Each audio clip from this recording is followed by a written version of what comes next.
Italy is widely regarded as one of the most beautiful places on earth. It has beautiful people, beautiful architecture, and most of all, spectacular scenery. It also happens to do some pretty nice looking cars as well, and this is the country's latest supercar. It's the Ferrari 488 Spider, and we've come to its home country to see how it stacks up.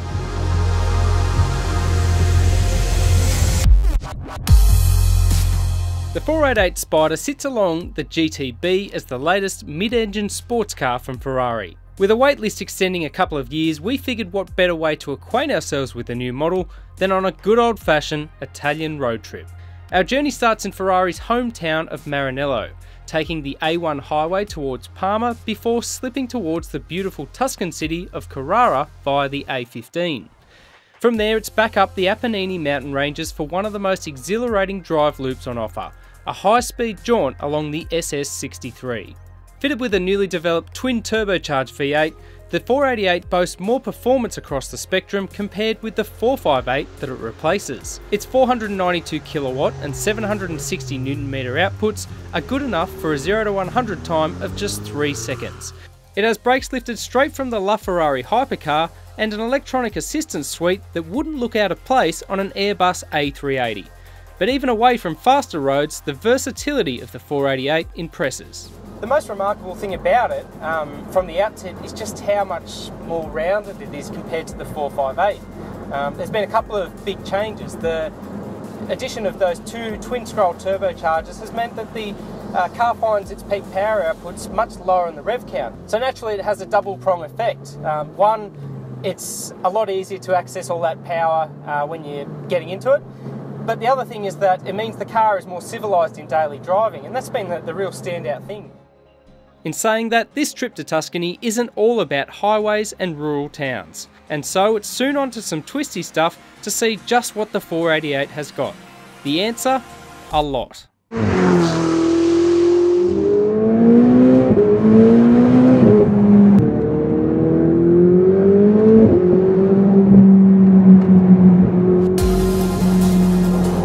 Now yes, the engine has brought huge benefits in fuel economy, and today I've actually seen that in practice because this thing is way more efficient than a Ferrari should be on the open road.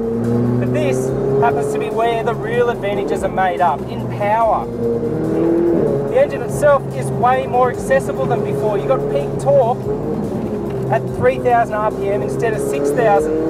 And what's more, there's more of it. That, paired with the fact that the gear changes are faster in both upshifts and downshifts, means you can make use of the V8 engine more so than ever before. I love it. Absolutely fantastic. Now you could argue that the Ferrari has lost some of its oral signature compared with the 458. But I'll tell you what, it's hard to argue it's lost much of its character because this thing is fantastic. Yes, it doesn't rev as high as the old one did, only goes to 8,000 RPM instead of 9,000 RPM, but given all the trade-offs, I think it's well worth it. Some of these twisty roads, I've constantly seen the traction control flickering in the dashboard, but it's a friend rather than a foe, and it does a great job of harnessing all the car's power, keeping it in a straight line, and allowing you to have a little bit of lateral leeway when the time is right. Along with huge reserves of power, the 488 offers one of the best dynamic packages on offer in supercar land, with precise steering and almost peerless body control through a mix of open and tight twisting roads.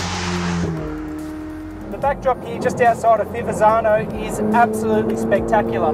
You might be able to see some of the mountains in the background there. I've got snow-capped peaks, yet it's a balmy 21 degrees outside. Absolutely amazing country, Italy, and this part especially has a lot to offer.